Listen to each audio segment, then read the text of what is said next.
Radio C4. Conectando y comunicando al cuerpo de Cristo.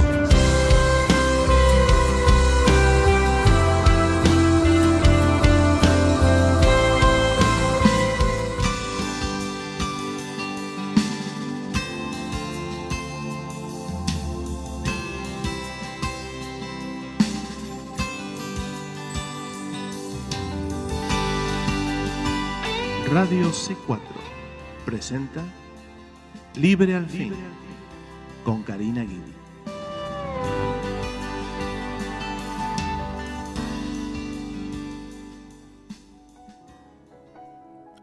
Que el Señor les bendiga, queridos hermanos, hermanas en Cristo, familiares y amigos que nos oyen hoy en otro programa de Libre al Fin, y por la gracia y la misericordia de Dios, hoy tenemos otro día más que podemos estudiar juntos la palabra de Dios. Realmente que la iluminación que el Espíritu Santo trae es tan poderosa, es algo que yo no quiero perder un solo instante de la iluminación y la revelación del Espíritu Santo. Gloria sea el nombre del Señor. A mí esto me anima tanto, hermanos, tanto. Yo soy animada día tras día solamente por la palabra de Dios. Es tan real cuando el salmista dijo: avívanos conforme a tu palabra. Y la palabra de Dios a mí me aviva, me reaviva, me anima, me levanta continuamente, sin importar el pasaje que esté leyendo o que esté estudiando. Y realmente cuanto más oímos de la palabra de Dios, cuanto más escuchamos, cuanto más prestamos atención, más hambre produce el Espíritu Santo en la palabra. La palabra de Dios es la verdad. Tu palabra es verdad. Estamos todavía estudiando Juan capítulo 19 y quedamos en continuar en el versículo 28, la muerte del Señor Jesús. Dice así la palabra del Señor: después de esto, sabiendo Jesús que todas las cosas eran ya cumplidas, para que la Escritura se cumpliese, dijo: tengo sed. Y estaba allí un vaso lleno de vinagre. Entonces ellos llenaron una esponja de vinagre y, rodeada a un hisopo, se la llegaron a su boca. Y cuando Jesús tomó el vinagre, dijo: consumado es. Y habiendo inclinado la cabeza, entregó su espíritu. Entonces los judíos, por cuanto era la víspera de la Pascua, para que los cuerpos no quedasen en la cruz en el sábado, pues era el gran día del sábado, rogaron a Pilato que se les quebrasen las piernas y fuesen quitados. Y vinieron los soldados y quebraron las piernas al primero y asimismo al otro, que había sido crucificado con él. Mas cuando vieron a Jesús, como le vieron ya muerto, no le quebraron las piernas. Empero uno de los soldados le abrió el costado con una lanza, y luego salió sangre y agua. Y el que lo vio da testimonio, y su testimonio es verdadero, y él sabe que dice verdad, para que vosotros también creáis. Porque estas cosas fueron hechas para que se cumpliese la Escritura: hueso no quebrantaréis de él. Y también otra Escritura dice: mirarán al que traspasaron. Ahora que leía me di cuenta que ya habíamos visto esos pasajes. Voy a terminar de leer el capítulo 20 y seguimos con el 19 y seguimos con el 20. Después de estas cosas, José de Arimatea, el cual era discípulo de Jesús, pero en secreto por miedo de los judíos, rogó a Pilato que pudiera quitar el cuerpo de Jesús. Y lo permitió Pilato. Entonces vino y quitó el cuerpo de Jesús. Y vino también Nicodemo, el que antes había venido a Jesús de noche, trayendo un compuesto de mirra y de aloes como 100 libras. Tomaron pues el cuerpo de Jesús y lo envolvieron en telas de lino con especias, como es costumbre de los judíos sepultar. Y en aquel lugar donde había sido crucificado había un jardín, y en el jardín un sepulcro nuevo, en el cual aún no había sido puesto ninguno. Allí pues por causa de la víspera de la Pascua de los judíos, porque aquel sepulcro estaba cerca, pusieron a Jesús. Oh, bendito sea el nombre del Señor. Un sepulcro nuevo, gloria a Dios, de donde sería glorificado el Señor Jesucristo a los 3 días. Solamente tomar prestado un sepulcro por 3 días. Oh, bendito sea su nombre. El capítulo 20 tenemos entonces la resurrección del Señor, dice, y el primer día de la semana, el domingo, María Magdalena vino de mañana, siendo aún oscuro, al sepulcro. Serían aproximadamente 5 de la mañana. Y vio la piedra quitada del sepulcro, algo que ella no se imaginó que vería. Entonces corrió y vino a Simón Pedro y al otro discípulo al cual amaba Jesús, a Juan, y les dice: han llevado al Señor del sepulcro y no sabemos dónde le han puesto. Todo esto demuestra que las mujeres y los discípulos no creyeron que él había resucitado. Quizás ellos pensaron que José de Arimatea, Nicodemo, habían trasladado el cuerpo de Jesús a otro lugar. Versículo 3, y salió Pedro y el otro discípulo, Juan, y vinieron al sepulcro.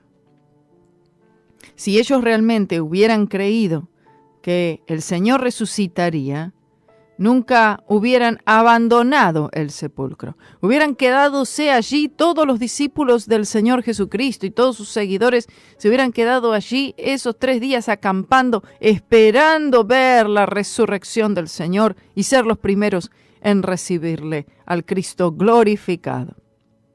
Y corrían los 2 juntos, mas el otro discípulo, Juan, corrió más rápido que Pedro y llegó primero al sepulcro.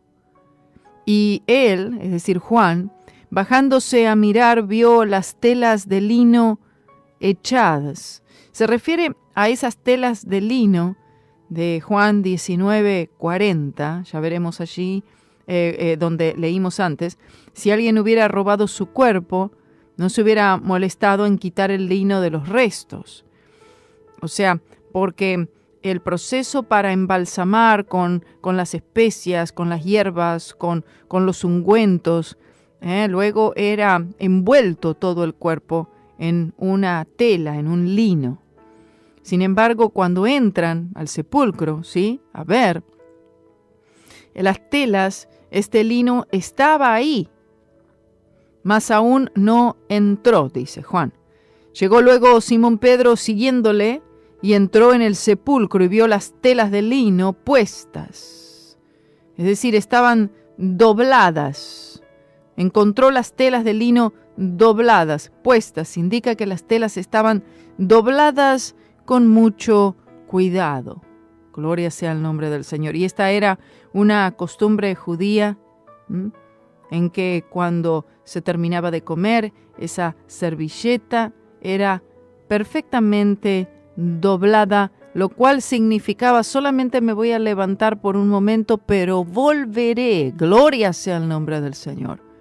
Y con esta indicación de este paño doblado con tanto cuidado, estaba diciendo el Señor: me voy, pero volveré.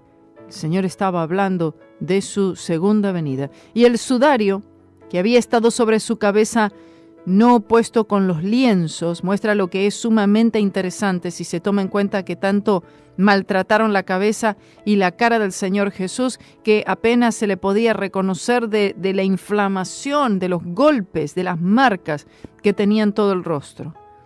Dice que el sudario, estaba envuelto en un lugar aparte. Entonces vemos cómo el Señor deja todas estas cosas envueltas. El sudario era un paño para cubrir su rostro, su cabeza, y luego las telas de lino también estaban puestas o dobladas con mucho cuidado. Y ninguna de estas acciones se refieren a que el Señor saliera con prisa, sino que hubiera acompañado el traslado o el robo de un cuerpo. O sea, si supuestamente, como pensarían, se robaron el cuerpo del Señor, nadie hubiera dejado lienzos y un sudario perfectamente doblado, sino que todo esto reflejaba la resurrección. Y entonces entró también el otro discípulo que había venido primero al sepulcro, se refiere a Juan, y vio y creyó. O sea, lo que María Magdalena le había dicho, y no de que Jesús resucitó de entre los muertos, como las siguientes escrituras revelan. Aquí dice que él vio y que él creyó, porque aún no sabían la escritura, pero era necesario que él resucitase de los muertos. Desde luego que se refiere al Salmo 16, 10 y 11. Dice que ellos no sabían la escritura. El Señor les había dicho lo que sucedería, pero todavía ellos no entendían esto. Y volvieron los discípulos a los suyos. El lugar donde ellos residían temporalmente con respecto a su llegada a Jerusalén para celebrar la Pascua, donde sea que se habían quedado, vuelven allí. Pero María, o sea, María Magdalena, estaba afuera llorando junto al sepulcro. Todos se fueron y queda ella allí. Se quedó después de que Pedro y Juan se fueron. Por supuesto, ella volvió, no mucho después de irse ellos, ¿sí? Estando llorando, se bajó a mirar al sepulcro. Esta fue la segunda vez que ella hace esto. Y vio 2 ángeles en ropas blancas que estaban sentados. Por lo visto representa la segunda aparición de los ángeles. El uno a la cabeza, es decir, estos 2 ángeles, estaba uno a la cabecera y el otro a los pies, donde el cuerpo de Jesús había sido puesto, quien ya no estaba, claro. En cierto modo representa el propiciatorio verdadero. Recuerden que se encontraba en el lugar santísimo el arca del pacto, el propiciatorio y estos 2 querubines al costado o al final de este propiciatorio, uno de un lado y el otro del otro. ¿Recuerdan esto? En el tabernáculo de Moisés. Entonces esto representa ese propiciatorio verdadero y los ángeles representan a aquellos querubines que por supuesto tipifican la santidad de Dios. Los ángeles se sentaron, pero el querubín se mantuvo de pie, porque ya la redención se cumplió. Y obviamente estos ángeles eran príncipes, porque la dignidad y la importancia de la resurrección requirió el ministerio de los ángeles más altos. Gloria sea el nombre del Señor. Y le dijeron: mujer, ¿por qué lloras? Oh, bendito sea su nombre. Cuando dice mujer, ¿por qué lloras?, también representa a la humanidad, el sufrimiento de la humanidad y ese llanto, ese dolor por el pecado, cuando no se sabe que el pecado ya fue resuelto, el dilema del hombre, el motivo del llanto del hombre fue resuelto por la cruz del Señor Jesucristo. Ella en este momento estaba llorando, pero en pocos momentos más ella estaría gritando de gozo y alegría. Les dice: porque se han llevado a mi Señor y no sé dónde le han puesto. Donde sea que Él esté, aunque sea solo un cadáver, yo quiero estar allí. Ella estaba diciendo: yo quiero estar con Él. Y cuando hubo dicho esto, volvió atrás. Es decir, ella se da vuelta. Mejor hubiera sido que ella se devolvió, se dio vuelta. Quizás notó que le parecía que los ángeles miraban hacia otro lado, o tal vez los ángeles le indicaron de mirar hacia atrás. El comentarista Williams dijo: un corazón herido que busca a Cristo, los ángeles, por muy gloriosos que sean, no son de interés a Él. Oh, qué ciertas palabras, ¿eh? Porque María Magdalena estaba, oh, bendito sea su nombre, estaba enfrente de 2 ángeles santos y seguramente del rango más alto en el cielo. Sin embargo, ver estos 2 ángeles sentados, con ropas brillantes, resplandecientes.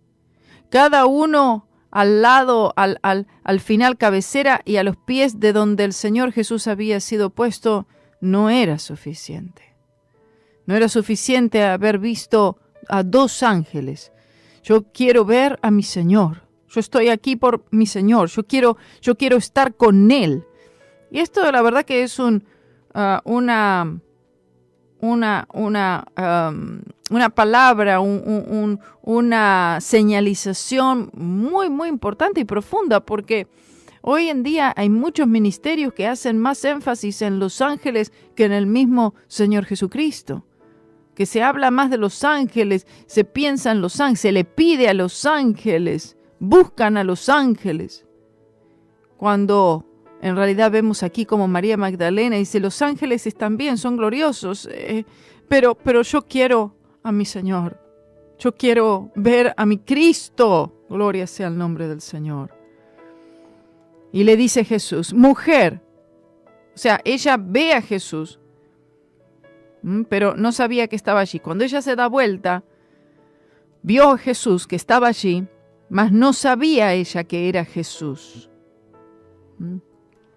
En cuanto a las apariciones de nuestro Señor, después de la resurrección parece que hubieran 2 motivos porque Él no fue reconocible tan rápidamente, tan fácilmente. Un motivo es la incredulidad. Automáticamente la incredulidad ya pone una barrera. Cuando uno, por ejemplo, viene a la iglesia y oye la palabra, si ya hay algo de incredulidad en el corazón, un pensamiento preconcebido, entonces ya eso pone una barrera, amén, para que la palabra penetre. Entonces, este sería un motivo, la incredulidad, y el segundo era que su aspecto estaba cambiado, al menos un poco, pero la incredulidad era el mayor problema. O sea, ni siquiera imaginar o pensar que el Señor realmente está vivo. Le dice Jesús, mujer, ¿por qué lloras? Le hace la misma pregunta al Señor Jesús que le hicieron los ángeles. Es idéntico a lo que los ángeles preguntaron. En virtud de su muerte y resurrección, por todos los propósitos prácticos, Él quitó la causa del llanto. Es decir, ¿por qué lloras? Si el motivo por el cual tú lloras es por mí. Oh, bendito sea el nombre del Señor. Cuando recuerden cuando el Señor Jesús, yendo hacia el Gólgota, Él se da vuelta y entonces ve a esta compañía de mujeres y le dice, no lloren por mí, sino lloren por vosotras mismas y por vuestros hijos. Aquí el Señor dice, ¿por qué lloran? ¿Por qué lloras? ¿A quién buscas? Y ella, pensando que era el jardinero, ella pensó que ese hombre era alguien que trabajaba allí para José de Arimatea, dueño de ese jardín. Y le dice, Señor, si tú lo has llevado, es decir, si tú te has llevado el cuerpo, ¿no? Dime dónde lo has puesto y yo lo llevaré. En su mente el cuerpo sagrado tenía que ser embalsamado con especias preciosas que posiblemente ella gastaría todo lo que tenía para comprarlas. Probablemente sabía que los judíos querían llevarse su cuerpo y dejarlo en el vertedero de basura. Por eso ella se preocupó. Dice, yo lo llevaré al cuerpo. Simplemente quiere decir que si ellos le permitieran, ella le daría un entierro adecuado. Y entonces Jesús le dice, María. La primera expresión de mujer, cuando el Señor primero le dice mujer, está representando a toda la humanidad que sufre. Y esta segunda vez que el Señor la llama, no le dice mujer, sino que le dice María, lo cual declara la individualidad del Evangelio y la manera por la cual nuestro Señor trata con todos aquellos que llegan a Él. Es decir, el Señor hace el Evangelio tan personal, es tan individual, en la que el Señor realmente está, no hay duda alguna, Eres tú a quien me estoy refiriendo. A ti es que te estoy llamando. Entonces, volviéndose ella, ahora ella reconoce su voz. Es como si el Señor Jesús permitiera ahora que ella pueda reconocerle. Y le dice, Raboni, que quiere decir maestro. Es decir, mi maestro. Bendito sea su nombre. Ella ahora tiene una revelación del Señor resucitado. Le dice Jesús, no me toques. En efecto está diciendo, no te sujetes a mí. No trates de detenerme. Es decir, no quieras acapararme. Porque aún no he subido a mi Padre. El comentarista Reynolds sobre este versículo dijo, Él, quien es el Padre de Cristo y el Padre de los hombres, es así de modo diferente. Él es el Padre de Cristo por naturaleza y de los hombres por la gracia. 40 días más tarde, Él ascendería. Mas ve a mis hermanos y diles. El Señor le dice, aún no he subido a mi Padre. Ve a mis hermanos y háblales, cuéntales.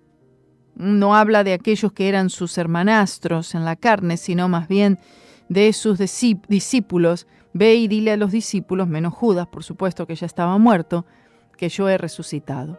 Subo a mi Padre y a vuestro Padre, y a mi Dios y a vuestro Dios. Esta declaración por Cristo demuestra una gran relación entre el creyente y el Padre Celestial. En realidad, el único propósito del Calvario y la resurrección era establecer esta relación a través de la redención, y es lo que fue. Es decir, la redención del Señor Jesucristo estableció una relación del creyente con el Padre Celestial en una dimensión en la cual no era posible.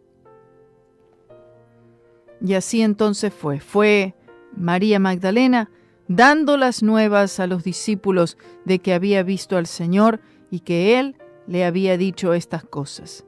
Se le apareció primero a ella. Desgraciadamente su relato fue recibido con incredulidad, como luego también lo registra Marcos 16, 9 al 11.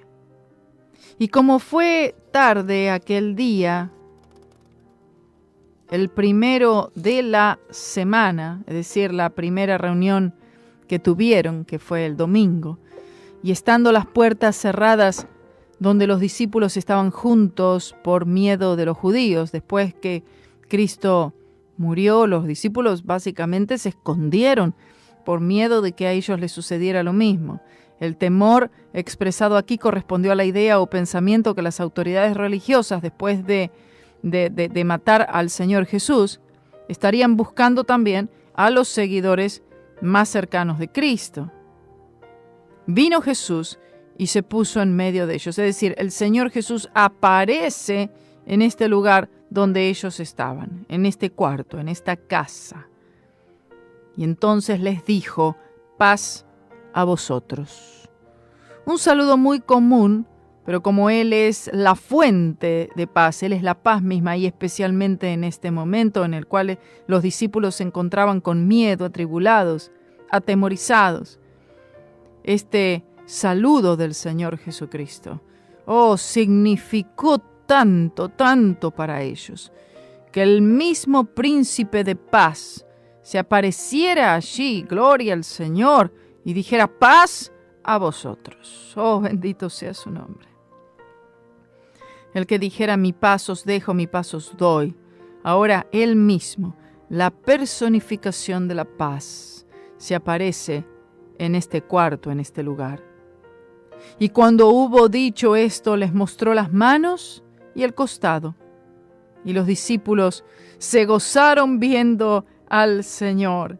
Ellos pudieron comprobar que era realmente el Señor Jesucristo resucitado. Vieron esas heridas y paz que ellos antes no tenían, ese temor que tenían, ese miedo que ellos sentían en un instante, gloria a Dios, al ver las manos traspasadas del Señor y al ver gloria al Señor, ese costado, fueron disipadas. Toda angustia, todo miedo, todo temor y mucho más aún, por supuesto, después de recibir el bautismo con el Espíritu Santo en el día de Pentecostés.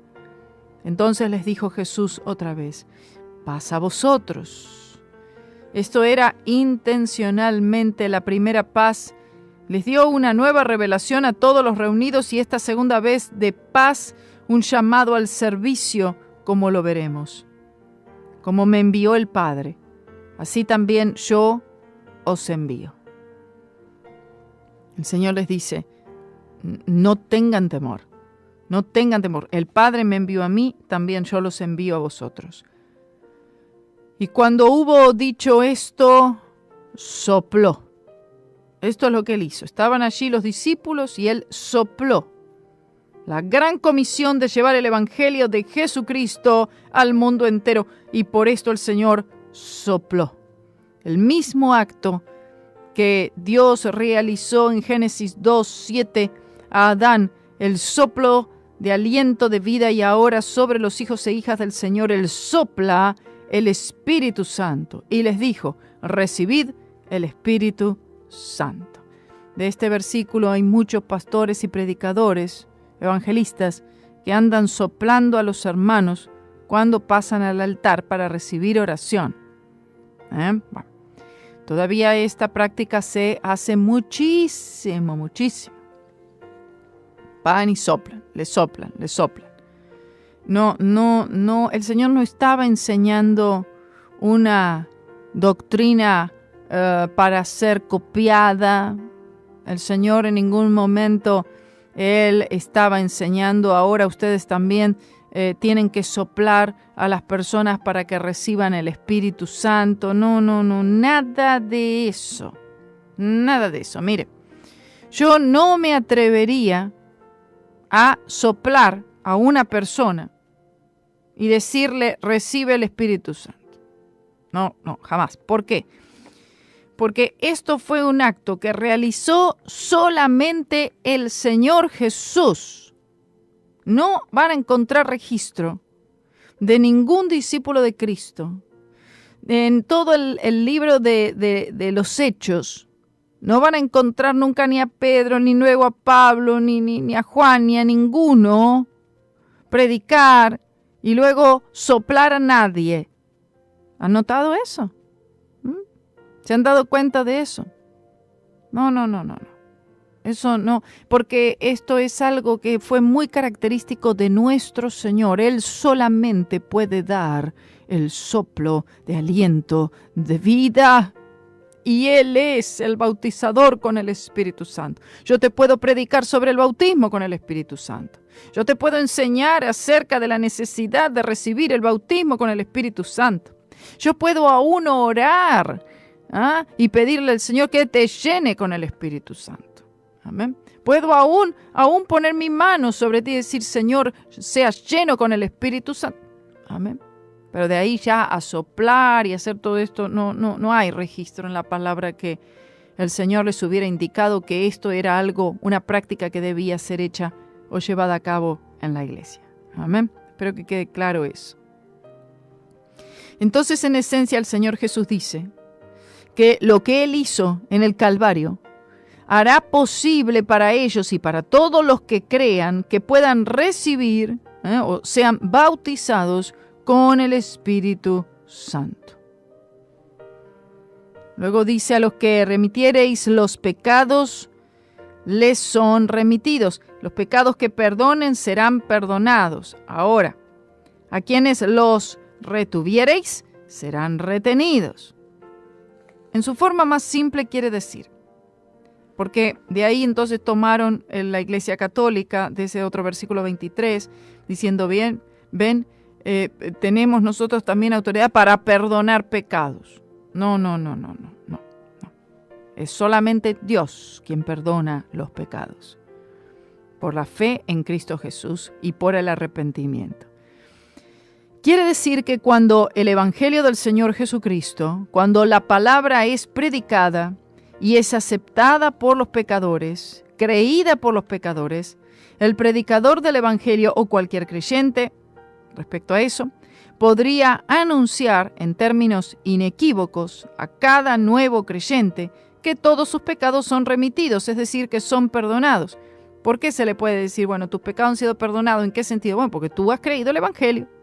Se le está confirmando, se le está asegurando de una promesa bíblica, que si tú crees en el Señor Jesucristo, serás salvo, gloria a Dios, que tus pecados son perdonados, en ese sentido. Y quienes los retuvieren serán retenidos, es lo mismo como lo anterior, pero en lo opuesto. Si una persona rechaza el Evangelio, rechaza la palabra, entonces el predicador, el creyente, tiene la obligación de informar a esa persona que ha rechazado a Cristo y que a pesar de que haga cualquier otra cosa, que todavía él está en sus pecados y que si no se arrepiente, sufrirá las consecuencias. ¿Entienden? Eso es lo que significa este versículo 23. Pero Tomás, uno de los 12, que se dice el Dídimo, no estaba con ellos cuando Jesús vino. Desde hace mucho tiempo Judas ya había sido reemplazado por Matías cuando Juan escribió este evangelio.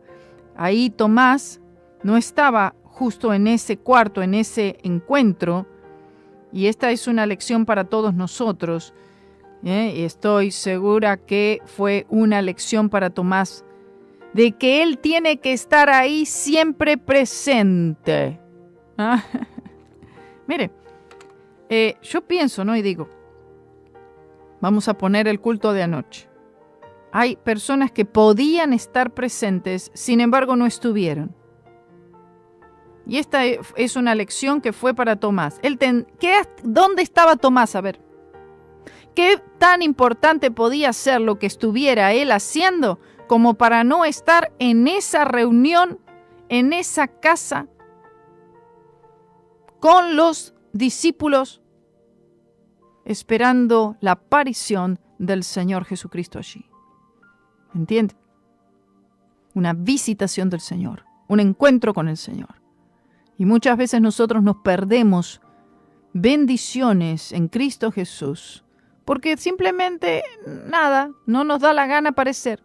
Preferimos no ir al culto, preferimos hacer otra cosa, preferimos ir de tienda, preferimos pasar el tiempo en alguna otra actividad y nosotros nos perdemos la bendición. Esta fue una lección que Tomás, yo sé que él tuvo que aprender. Dice, le dijeron pues los otros discípulos, al Señor hemos visto. Oh no, justo el día de culto y yo no fui, y ahí justo fue cuando el Señor vino. Ese fue el mayor anuncio que jamás habían hecho, por lo menos desde su conversión. Y él les dijo, si yo no veo en sus manos la señal de los clavos, y metiere mi dedo en el lugar de los clavos, y metiere mi mano en su costado, no creeré. Cuando nosotros no estamos donde tenemos que estar, que es en la presencia del Señor, lo que empieza a registrarse y a crecer en el corazón es la incredulidad. La incredulidad siempre nos sumerge más y más hacia abajo. Y este es el problema de millones de personas y tristemente de grandes sectores de la iglesia misma. Simplemente no creen. Esto es lo que había comentado también anoche. ¿Por qué? ¿Por qué no están allí? ¿Por qué no van? ¿Por qué no oyen? ¿Por qué no están interesados? ¿Por qué no colaboran? ¿Por qué no sirven? Simplemente no creen. Vamos a una pausa y volvemos en un momento aquí en Radio C4. No se vaya.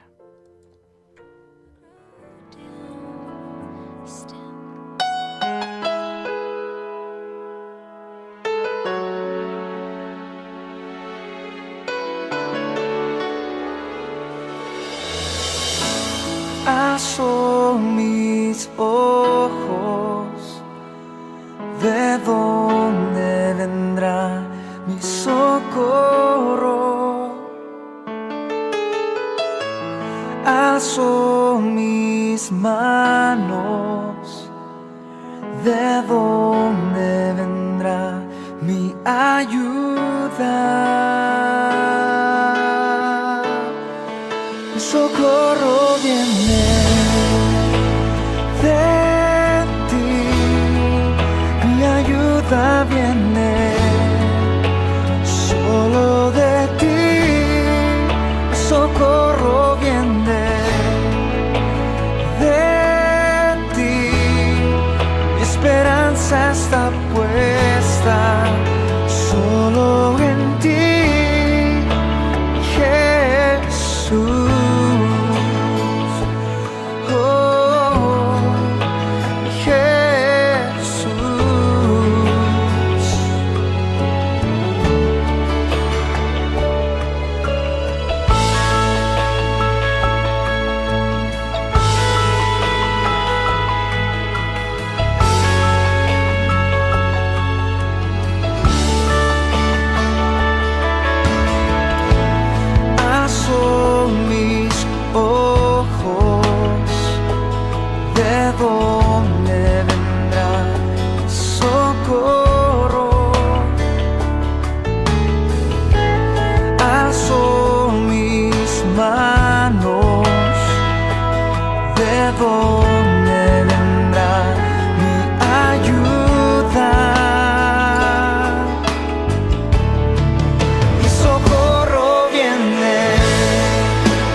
Gloria sea el nombre del Señor. Estamos de vuelta con este hermoso estudio realmente de Juan capítulo 20.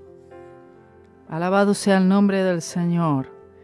Y la verdad es que hay versículos aquí que yo sé que los hemos leído, justamente el versículo 22 y el versículo 23. Qué interesante. Uno era sobre el soplo y recibir el Espíritu Santo, y el otro era sobre remitir los pecados, aquellos pecados que sean Si tú perdonas pecado, entonces serán perdonados esos pecados, y los que no serán remitidos. Fíjense que de esos 2 versículos surgieron 2 tendencias bastante grandes, y creencias y doctrinas mal interpretadas por grandes sectores de lo que se llama la iglesia. Dice así entonces, siguiendo con el versículo 26. Y 8 días después estaban otra vez sus discípulos dentro, y con ellos Tomás. Ahora, esta otra vez, finalmente Tomás decide ir al culto. Vamos a decirlo así. Jesús vuelve a reunirse con ellos el domingo siguiente, el primer día de la semana, el día de resurrección. Vino Jesús, las puertas estaban cerradas del lugar donde estaban. Dice, vino Jesús, las puertas cerradas, y apareció en medio de ellos. Su entrada exactamente como había sucedido hacía 8 días, y dijo, paz a vosotros. Luego dice Tomás, mete tu dedo, le dice a Tomás, mete tu dedo aquí. Es decir, el Señor entra y se dirige directamente a Tomás. Recuerda que es Tomás el único que no estaba allí ese día domingo. Directamente se dirige a él, lo mira y le dice, mete tu dedo aquí y ve mis manos, y alarga acá tu mano y métela en mi costado. Muestra a Jesús, por lo menos en la última frase, usando las mismas palabras que Tomás usó, demostrando que él sabía exactamente lo que Tomás había dicho. Y no seas incrédulo, sino cree. Simplemente quiere decir, ten fe. Y entonces Tomás respondió y le dijo, Señor mío y Dios mío. Él dijo, mi Señor y mi Dios. No hay ninguna evidencia de que Tomás finalmente él sí tocara las heridas del Señor y metiera su mano en su lado traspasado. Es posible que con ver al Señor y ver esas marcas él hubiera creído, lo cual sabemos que así fue el registro, que él sí creyó. Él sí creyó, aleluya, gloria a Dios, aunque él creyó después de haber visto. Dijo, si yo no veo, no creo. Así se encuentran muchísimos, millones. Si yo no veo, no creo. Le dice Jesús, porque me has visto, Tomás, creíste. Este tipo de fe es el grado más bajo de la fe. Bienaventurados los que no vieron y creyeron, dijo el Señor. La totalidad de la iglesia y por todas las edades, ellos creyeron, tal como nosotros creemos, aunque no le han visto personalmente, pero sabemos que un día le veremos. Nosotros tampoco le hemos visto, sin embargo, creemos. Este es el tipo de fe que el Señor demanda. Es una fe sin ver. Por eso es fe. Fe es creer, no es ver, no es por vista, sino que es por la fe. Y también hizo Jesús muchas otras señales en presencia de sus discípulos.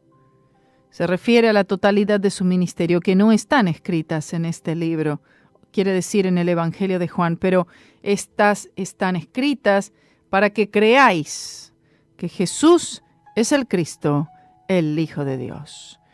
Todas las señales que han sido escritas para que creamos en Jesucristo, el Hijo de Dios. Juan no se sintió guiado por el Espíritu Santo en registrar un gran número de los milagros, de estas señales que son mencionadas, sino al contrario.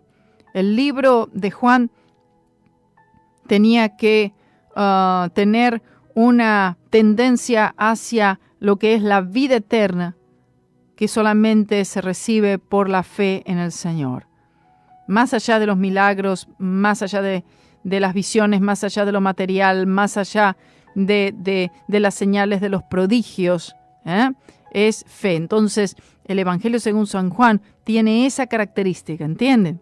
Que es que nosotros creamos en el Señor Jesucristo más allá de señales, más allá de milagros.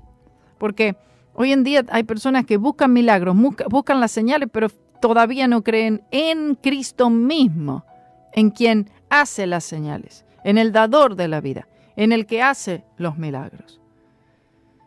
Entonces por eso sigue diciendo, pero estas están escritas para que creáis que Jesús es el Cristo, el Hijo de Dios, y para que creyendo tengáis vida en su nombre. El Espíritu Santo desea que la fe acepte, reciba el testimonio que nos dan las Escrituras de que Jesús de Nazaret es oficialmente el Mesías y esencialmente el Hijo de Dios, y que quien quiera que crea en Él podrá recibir eternamente en la felicidad imperecedera. Es decir, el que cree en esto por su nombre, entonces vivirá, recibe la vida eterna. Y el Espíritu Santo quiere que nosotros creamos de esta forma, que la salvación no puede recibirse por ver un milagro, por experimentar algo, por recibir alguna prosperidad económica.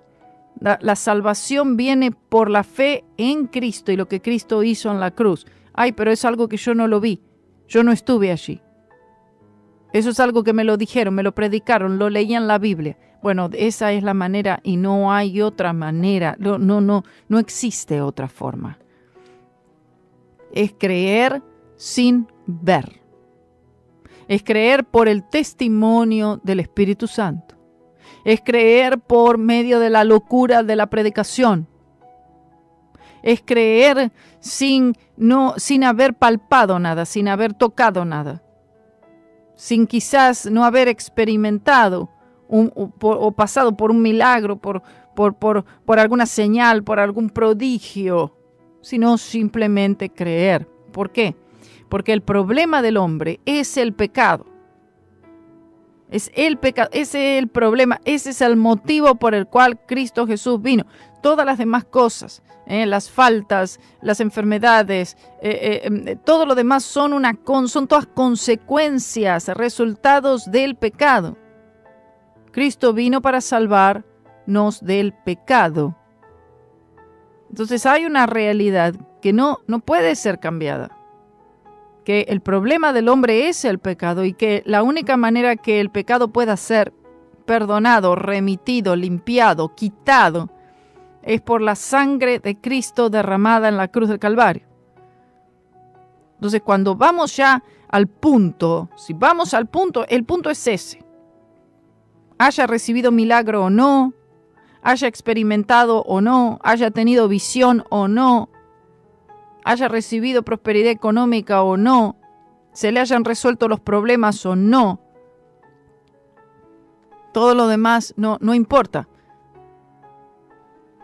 El Señor Jesucristo no vino para que todo el mundo tenga sanidad física y nunca nadie jamás se enferme de nada, porque sabemos que esa no es la realidad. El Señor vino a salvarnos de nuestros pecados. El Señor Jesucristo sana, por supuesto que sí, Él sana.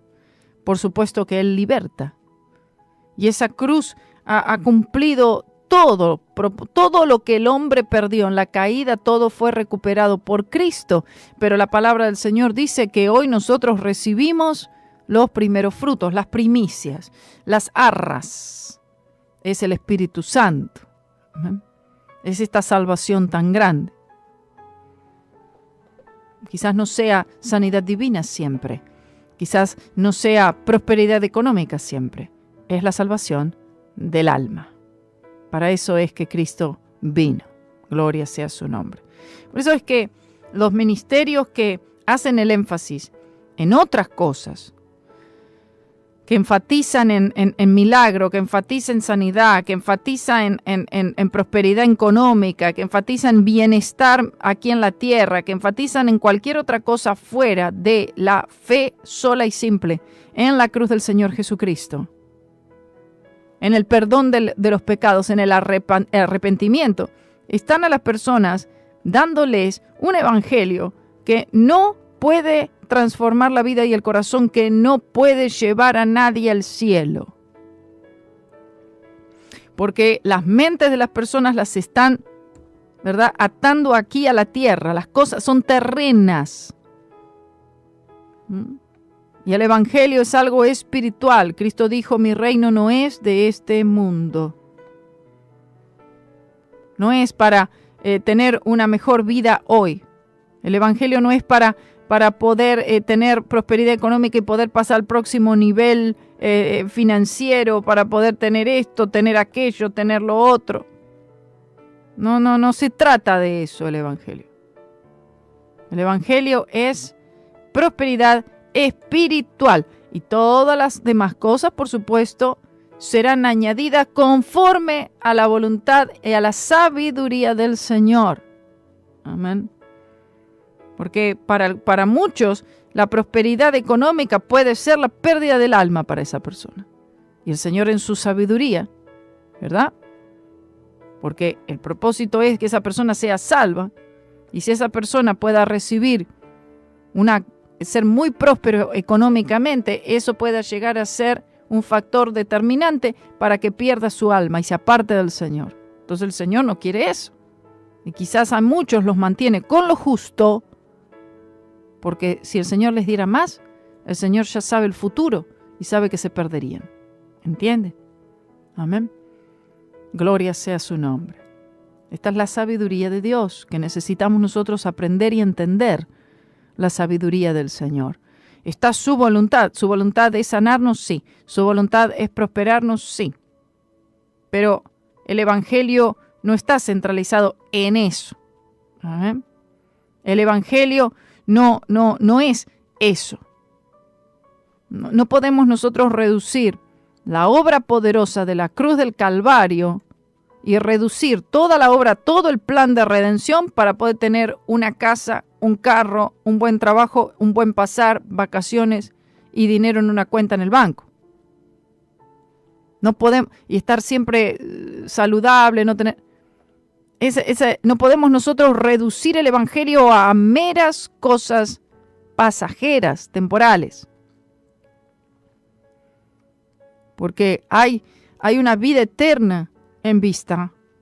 Hay un cuerpo glorificado que no tendrá dolor, que no sufrirá, que no tendrá enfermedad, que no morirá jamás. Entonces, eso nosotros ya lo tenemos. En esta vida no, pero sí lo tenemos en la vida venidera. Sí lo tenemos tras la resurrección. Esto es algo que ya le pertenece a todo creyente. No es que yo tendré vida eterna, no, ya tengo.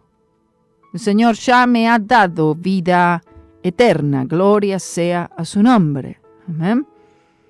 Este cuerpo físico se desgasta, se enferma, muere, pero el alma y el espíritu no.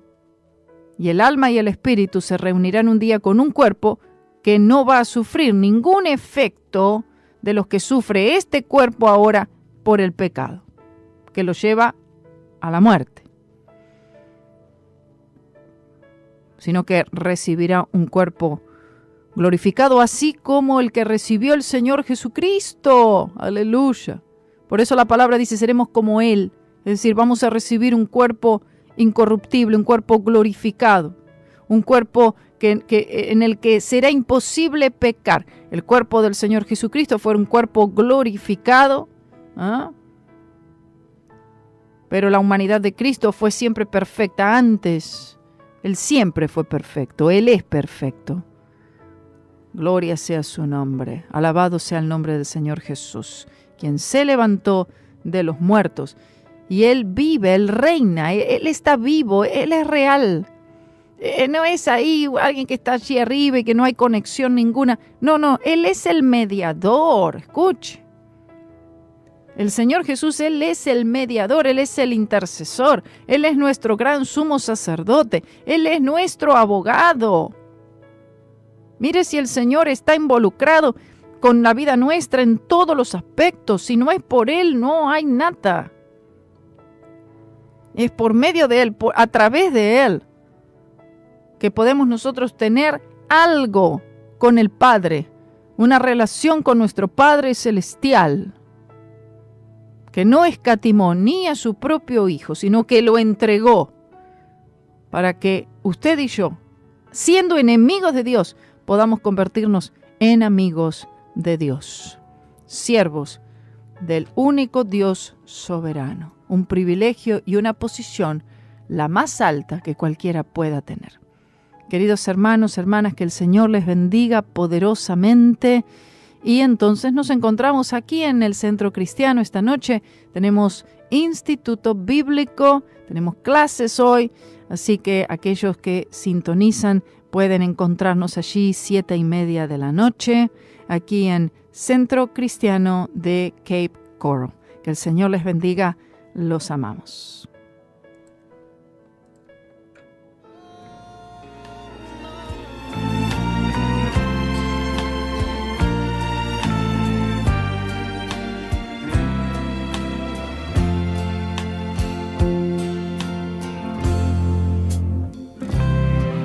This old house I'm living in is needing repair. The windows and the shutters letting in cold, cold air. I say to myself, gonna fix them when I can find the time.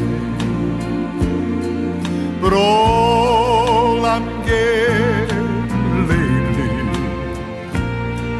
is leaving on my mind. Lately all I've got is leaving on my mind. Yes, yes. Seems that's all I'm thinking about most of the time. But soon and very soon I'll leave my troubles all behind. Lately I've got leaving on my mind.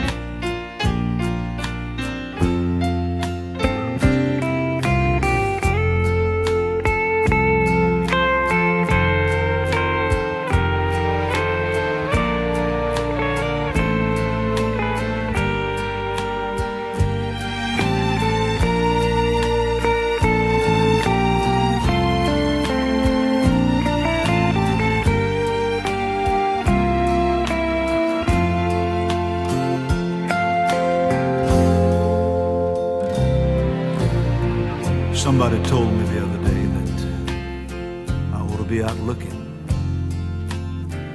for a better place to live. But you know, I just can't seem to get excited about this world, all that it might could give.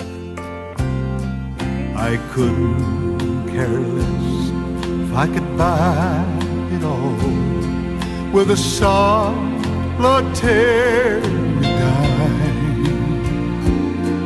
For what good would a world do me with leaving on my mind?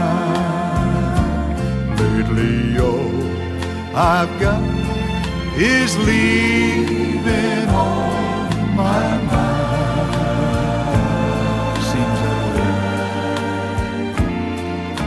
Seems that's all I'm thinking about most of the time. Soon and very soon I'll leave my troubles all behind. Lately I